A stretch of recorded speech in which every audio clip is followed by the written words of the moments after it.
Section 1. You will hear someone being asked their opinion of a new television station. First, you have some time to look at questions 1 to 4.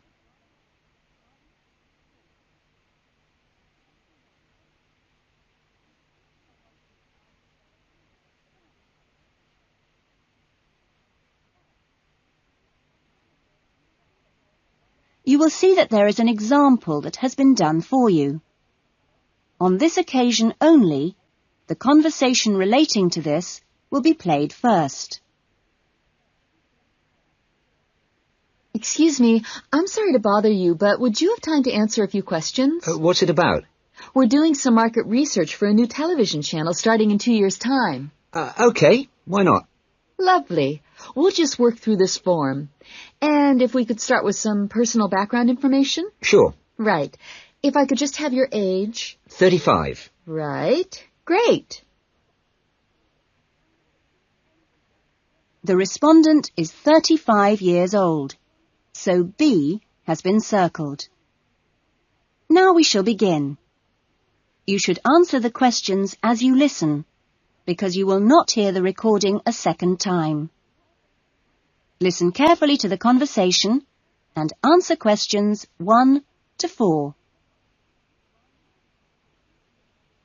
Excuse me, I'm sorry to bother you, but would you have time to answer a few questions? What's it about? We're doing some market research for a new television channel starting in 2 years' time. Okay, why not? Lovely. We'll just work through this form. And if we could start with some personal background information? Sure. Right. If I could just have your age? 35. Right. Great. And your job? Systems analyst. But for the form, I don't know whether it would count as professional or business or what. What do you think?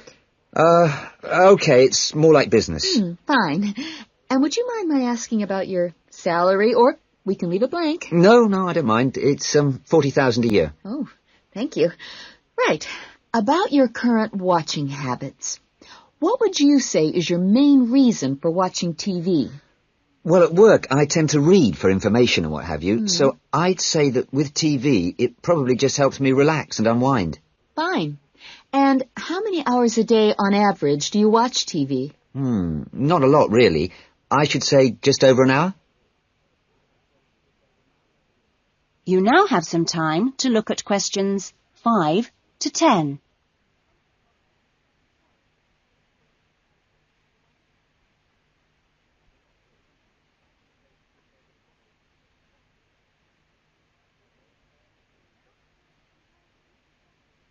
Now listen carefully and answer questions 5 to 10. So what are the 2 main times of the day that you watch TV? Well, a little around breakfast time, and then it tends to be really late, 11 or even midnight, when I finish work. And what sort of programs do you go for? Some news bulletins, but I also really like to put my feet up with some of the old comedy shows. Fine. And turning to the new channel, which type of programs would you like to see more of? Well, I certainly don't think we need any more factual programs, like news and documentaries. I think we need more about things like local information, providing a service for the community. And in the same vein, perhaps more for younger viewers. Good quality stuff. Uh-huh. And if you had to give the new directors some specific advice when they set up the channel, what advice would you give them? I think I'd advise them to pay a lot of attention to the quality of the actual broadcast. The sound system. People are very fussy these days about that. And in general, I think they ought to do lots more of these kinds of interview, talking with their potential customers. Oh, I'm glad you think it's valuable. Certainly, yeah. Good. Okay. This will be a commercial channel, of course, but how often do you think it is tolerable to have adverts? Well, out of that list, I'd say every quarter of an hour. I don't think we can complain about that, as long as they don't last for 10 minutes each time. Quite. And would you be willing to attend any of our special promotions for the new channel? Yes, I'd be very happy to, as long as they're held here in my area. Okay, I'll make a note of that. And finally, may we put you on our mailing list? Well, I'd prefer not, except for the information about the promotion you mentioned. Can I have your name and address? Of course. Here's my card. Oh, lovely. And thank you very much for your time, and we look forward to seeing you. Yes, indeed. Thanks. That is the end of section 1. You will now have half a minute to check your answers.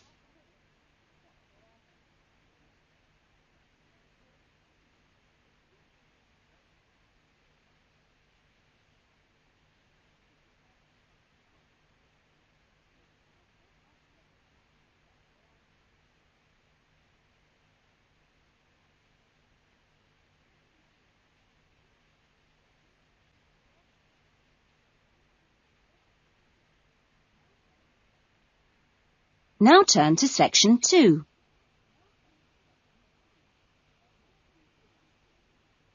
Section 2. You will hear a student welfare officer talking to a small group of students just before the beginning of term. First, you have some time to look at questions 11 to 16.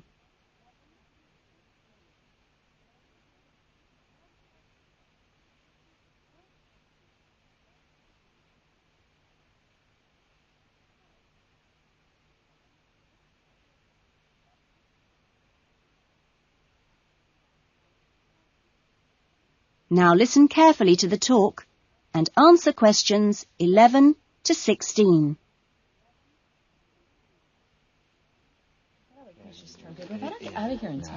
Okay. Well, good morning, everybody. My name's Elizabeth Reed, and I'm your Assistant Welfare Officer. What I'd like to do now is tell you a little more about some of the social facilities available on the campus, and also to tell you something about what the town has to offer. As you probably know already, the Student Union building is the main centre of social life here, as indeed it is in most British universities. The Union runs a weekly programme of events for all tastes. Oh, everything from discos to talks by guest speakers.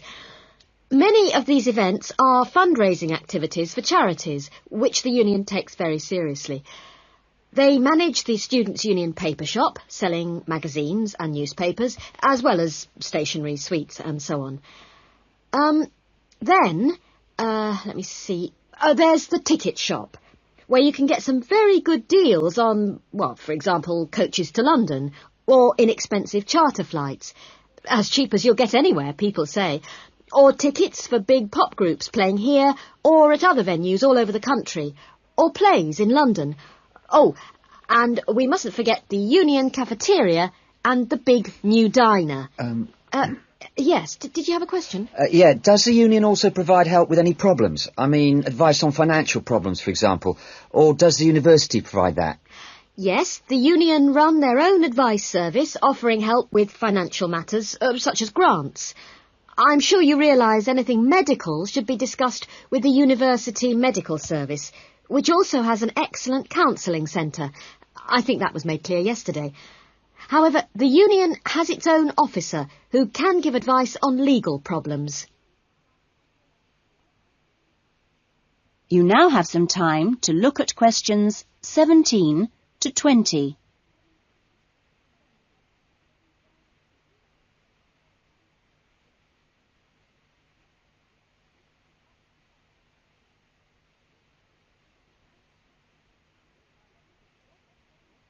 Now listen to the rest of the talk and answer questions 17 to 20.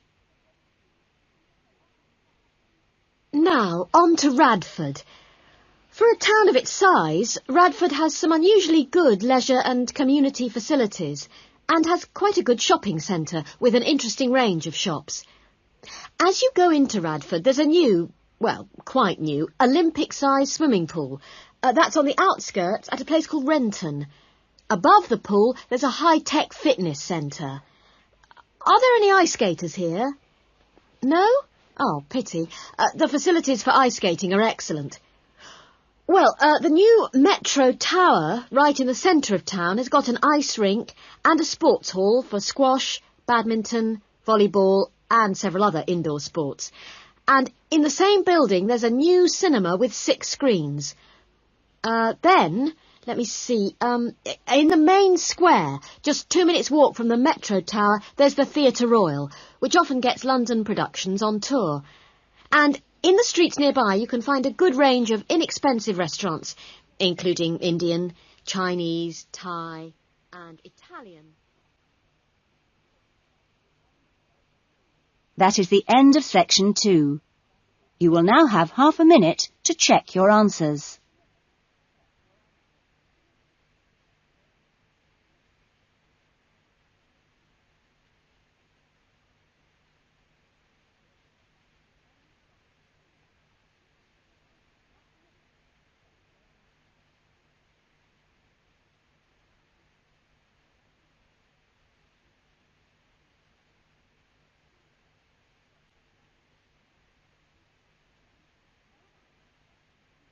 Now turn to section 3.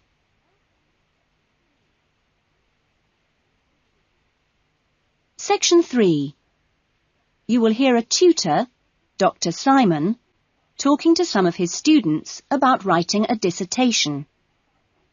First, you have some time to look at questions 21 to 26.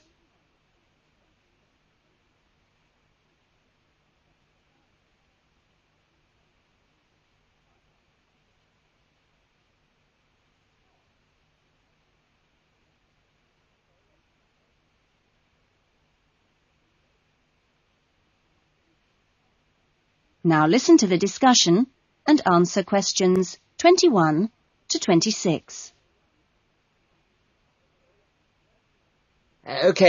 Welcome back to the new term. Hope you've had a good break and that you're looking forward to writing your dissertation. Now, what I'd like to do in this session is give you the opportunity to ask questions on writing the dissertation. Requirements, milestones, who to see when you need help. It's very informal. It may all be written on paper, but it's nice to get it confirmed. So, anything you'd like to ask? Dr. Simon, is there a fixed hand-in date yet? Right, I can confirm that that's the 21st of May, not the 20th, as we first stated. OK? Jane? What about the word limit? Well, we try to be pretty flexible on this, but in broad terms, it's 18 to 20,000. Ah. And you can choose your topics, anything from years 2 and 3. Yes? I still haven't got any idea what I want to do it on. Who... Well, you should see your course tutor to agree on your final title, and you should also be aware that there's a special programme running on research methods for anyone who wants some extra help on that. Can I just check on the deadlines for everything? Yes, sure. Look, let me write it on the board. When the different stages have to be completed. First of all, you've got to work on your basic bibliography. And that's due in to your course tutor by the 31st of January, which is just 2 weeks away, so you'd better get a move on that. Do we have to have our own draft plan by then? No, your draft plan is due on the 7th of February, which is a week later, so that should give you plenty of time. And when do we have to be doing the research? That's over a 1-month period, essentially February to March. And the write-up? Well, you can't really get going on your writing until you've got quite a bit of the research done. So that's really March to May, with the hand-in date on the 21st. Any more questions? Now you have some time to look at questions 27 to 30.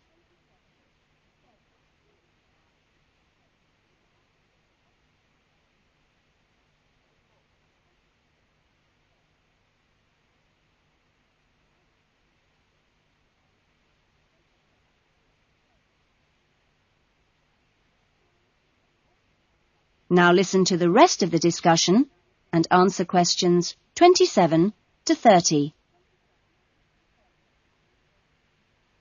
Well, sir, just some advice, really. It's about computers. Would you advise us to buy one?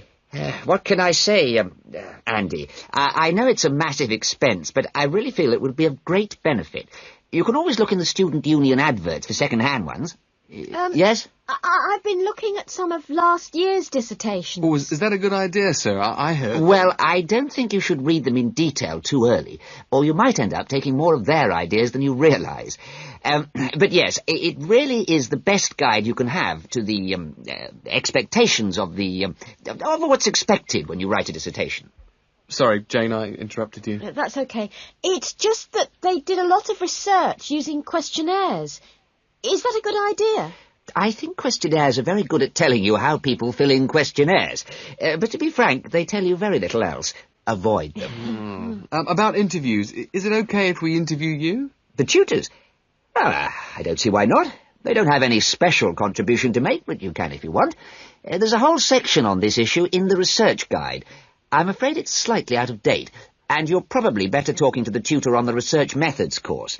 But you might find it useful to start there. Okay. Thanks. Okay, well, great. I hope that sorted a few things out.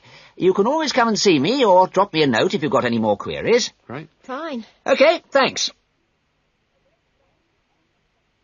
That is the end of section 3. You will now have half a minute to check your answers.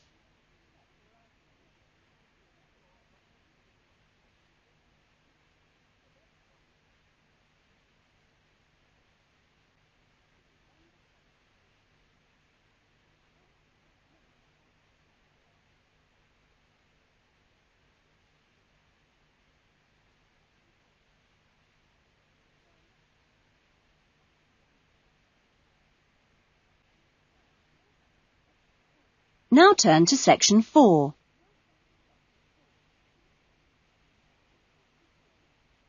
Section 4. You will hear a lecture about the lack of rainfall in Australia. First, you have some time to look at questions 31 to 40.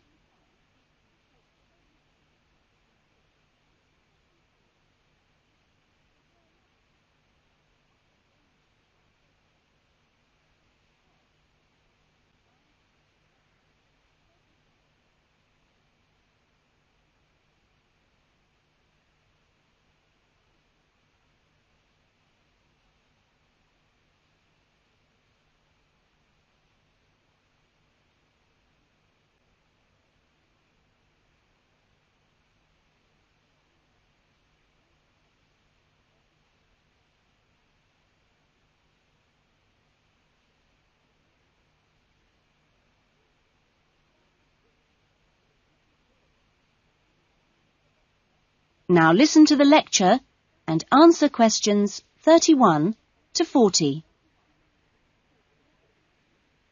Good morning.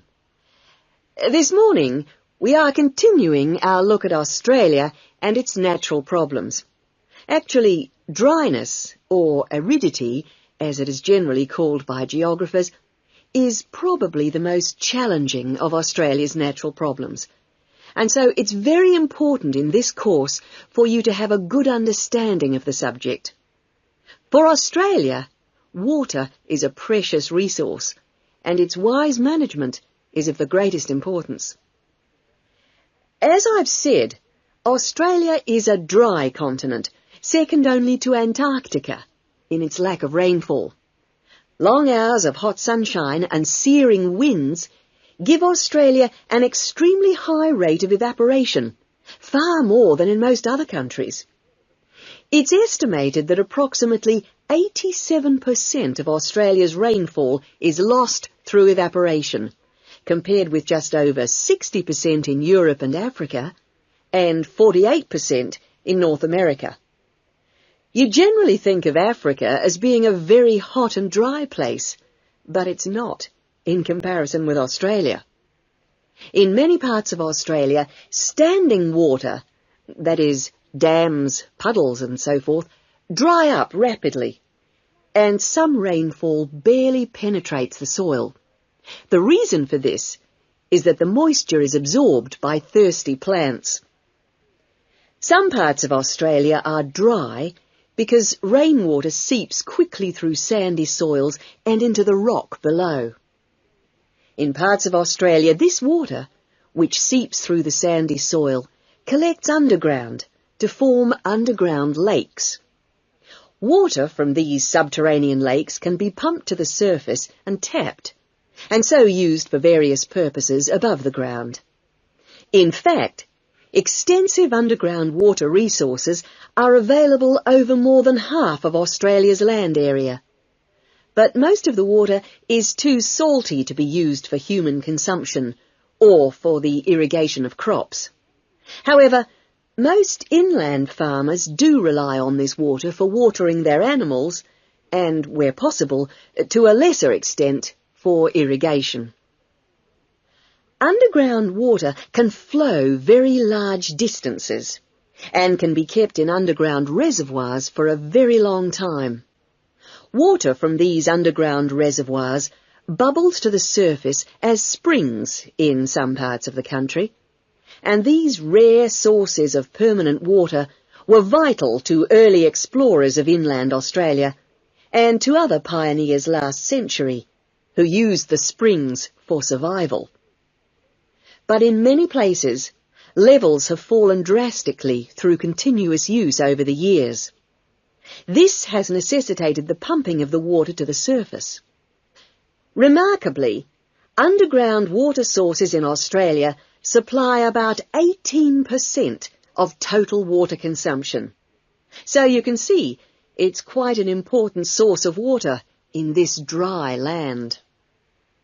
So, most of the consumption of water in Australia comes from water which is kept above ground. More than 300 dams regulate river flows around the country. The dams store water for a variety of functions. The rural irrigation of crops, without which many productive areas of the country would not be able to be farmed. The regulation of flooding, a serious problem which will be dealt with later in the course. And last but not least, the harnessing of the force of gravity for the generation of electricity. That is all we have time for this morning, but you'll be able to do further study on this important area in the library. I have a handout here with references on the subject, so if you're interested, please come up to the desk and take a copy.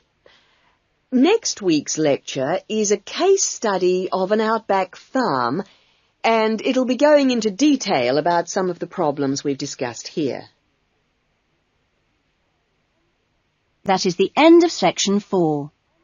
You will now have half a minute to check your answers.